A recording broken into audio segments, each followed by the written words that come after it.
Gente, galera, e hoje nós iremos iniciar um novo quadro aqui no canal. Me desculpem por não ter postado o vídeo na quarta-feira.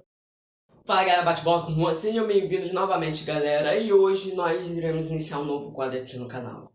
Me desculpem por não ter postado o vídeo na quarta-feira. Eu tô gravando esse vídeo aqui na quinta pra botar na quinta. Me desculpem, mas hoje nós iremos iniciar um novo quadro aqui no canal inspirado no Eurofute. Vamos falar sobre times imortais. E o primeiro dessa lista que nós iremos fazer, desse nosso novo quadro, vai ser o Milan dos holandeses. Bom, primeiro vamos começar falando sobre a queda do Milan. No início dos anos 80, o clube rossoneiro passava uma má fase com escândalos de resultados, foram rebaixados para a segunda divisão italiana.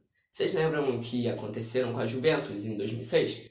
Então, com o Milan aconteceu quase a mesma coisa. O Milan foi rebaixado em 80, esse esquema também rebaixou a Lazio e tirou 5 pontos de outras 5 equipes italianas. Foi nomeado Totonero, o da Juventus foi Calciopoli e o do Milan foi Totonero.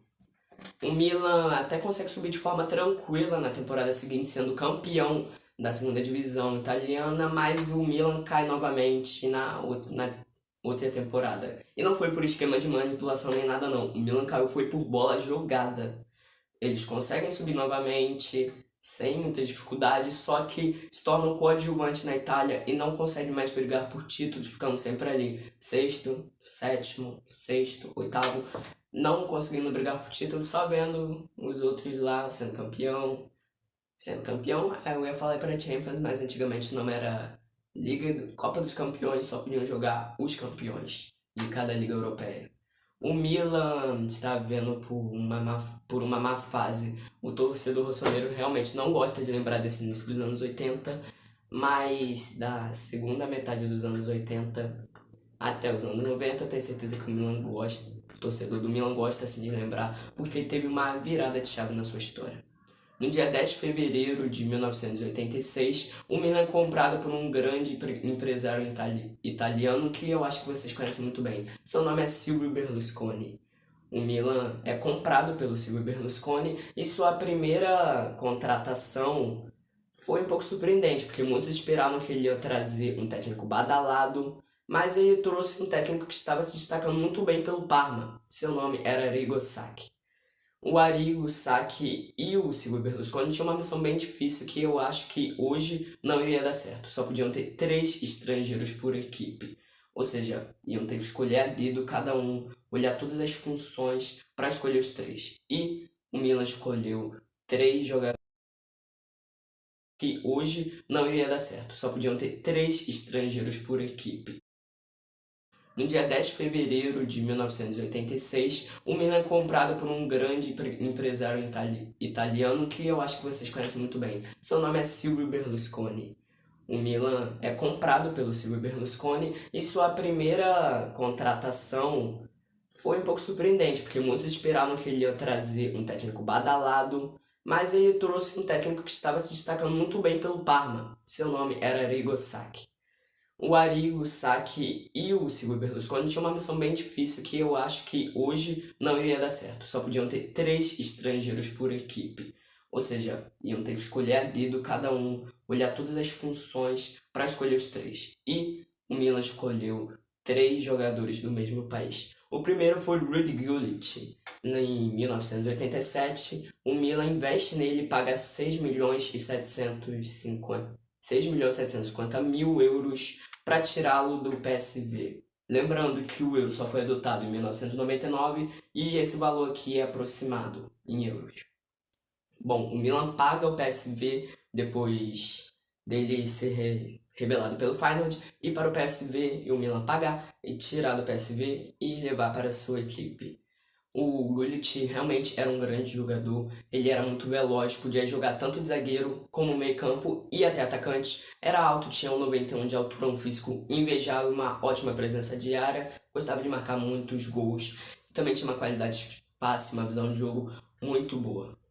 E esse foi o primeiro dos 3 holandeses que chegaram naquele Milan. O segundo foi ninguém mais, ninguém menos do que Marco van Basten, que já era uma unanimidade no Ajax e na seleção holandesa. Van Basten, que apesar de ser um grande centroavante, Ele também tinha capacidade de sair da área, buscar o jogo e construir ele. Marco era um grande jogador e ele é o segundo italiano, segundo holandês a chegar na equipe italiana.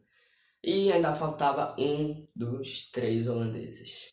Só que antes mesmo desse terceiro holandês chegar, já havia fazendo história o time de Arrigo Sacchi, já que na temporada 87 e 88 foram campeões italianos quando eles estavam disputando contra ninguém mais, ninguém menos que a Napoli de Diego Armando Maradona, que era a atual campeã da época. E depois dessa temporada, finalmente chegou a peça que faltava.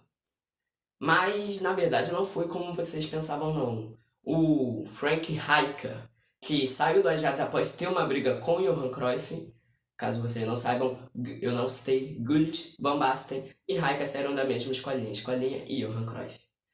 O Rijkaard chega em 87, mas não diretamente para o Milan. Primeiro ele vai para o Sporting, ele começa em outubro. Vou tirar o casaco aqui rapidinho, galera. Ele chega em outubro no Sporting, treina lá por 3 meses, só que o Sporting fica enrolando, não dá o contrato para ele assinar e empresta ele para o Real Zaragoza da Espanha, onde é pouco lembrado essa passagem dele lá, já que foi muito abaixo do que ele poderia jogar, então ele é vendido em 88 para o Milan. Ele nem chega a atuar com a camisa do Sporting. E chegou aquela peça que faltava. Pensa num jogador que tem uma qualidade de marcação próxima do Casemiro e uma qualidade de passe igual a do Busquets. Esse era o Rijkaard, o cara simplesmente era brabo. Vale ressaltar que em 87 o Gullit foi o vencedor da Bola de Ouro. E antes mesmo de jogar com o Van Basten e com o Gullit no Milan, o Rijkaard já havia jogado com ele na seleção holandesa, vencendo inclusive a Eurocopa de 88, onde os 3 primeiros colocados da Bola de Ouro foram dominados por holandeses. O terceiro foi o Rijkaard, o segundo foi o Gullit e o primeiro foi o Van Basten, causando uma foto histórica no futebol. Eles chegam e o Milan, como eu falei, ia participar da Champions League porque era a Copa dos Campeões da UEFA. Só podiam participar os campeões de cada país. O Milan larga o italiano de mão para ir disputar a Champions League. O Milan vai atropelando 1 por 1 na semifinal. Eles pegam ninguém mais, ninguém menos que o Real Madrid. O primeiro jogo do Santiago Bernabéu é 1-1. Só que o segundo é simplesmente um amasso de 5-0 do Milan em pleno San Siro. E a outra semifinal era entre Steaua Bucareste e Shakhtar Donetsk, da Ucrânia. O Milan iria pegar o Steaua Bucareste, que já havia ganhado uma Champions na temporada 85-86 contra o Barcelona. Eles ganharam contra o Barcelona nos pênaltis. Só que dessa vez eles pegaram o mortal Milan de Arrigo Sacchi e tomaram 4-0, com 2 gols de Gullit e 2 gols de Van Basten. O Milan se sagra campeão da Champions League. Vou chamar de Champions League porque é mais fácil. Se sagra campeão da Champions League e também ganha o mundo. Quando eles pegaram o Atlético Nacional de René Higuita. Lembram dele? Goleiro colombiano, René Higuita. Eles pegam o Atlético Nacional de Higuita e apesar de um jogo difícil, aos 119 minutos da prorrogação, com gol de falta do Evani, o Milan ganha a partida por 1-0 e sagra-se campeão do Mundial. Na temporada seguinte, 89-90, o Milan de novo larga o italiano para focar na Champions League. Eu tô confundindo os nomes de Copa dos Campeões e Champions League. É o mesmo, né? Eles focam na Champions League e de novo eles vêm amassando todo mundo. Na final eles pegam o Benfica e ganham por 1-0 com gol de Rijkaard. Simplesmente os 3 holandeses decidindo 2 Champions League para o Milan. E no Mundial eles pegam o Olímpia do Paraguai, que vai ser o adversário do meu Mengão nessas oitavas de final. Vamos pra cima dele, Flamengo, vamos passar. O Milan vai lá e mete 3-0 com 2 gols de Rijkaard. Simplesmente 3 holandeses que mudaram a história do Milan. Muitos holandeses. Também tivemos o Jaap Stam, era holandês, passou pelo Milan, e o Seedorf, mas isso foi um pouco mais à frente. Aquele Milan encantou o mundo e a Champions, sendo bicampeão de ambas as competições. Só que a partir da temporada seguinte começa o fim do Milan dos holandeses. O Milan novamente não ganha o campeonato italiano, cai nas quartas de final da Champions League para o Olympique de Marselha, que vai até a final daquele ano e perde para o Estrela Vermelha. no final da temporada, ainda sai o Arrigo Sacchi para a seleção italiana. E assumido por Fábio Capello, e o Milan dos holandeses até teve mais alguns anos de glória. Na temporada 91, 92, 92, 93 e 93, 94, o Milan se sagra tricampeão do italiano. Só que o Fábio Capello não era tão fã assim de Gullit, e ele era pouco utilizado, e em 93 saiu para a Sampdoria. O Milan até chega numa final de Champions na temporada 92, 93 novamente, e o Gullit nem foi relacionado para o jogo, com apenas 2 dos 3 holandeses. O Milan perde aquela final para o Olympique de Marselha por 1-0. Eles até ganham novamente a Champions na temporada 93, 94, metendo 4-0 no Barcelona, só que Van Basten, por causa de sua lesão no joelho, não jogou mais. A partida contra o Olympique de Marselha na final da Champions foi a sua última. Ele nunca mais joga na sua carreira, fica 2 anos tentando se recuperar, em 95 se aposenta.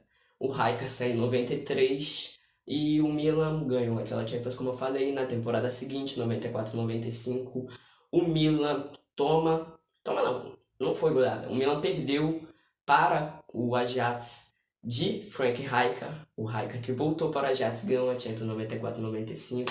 O Milan até ganhou mais 2 Champions depois, na temporada 2002-2003.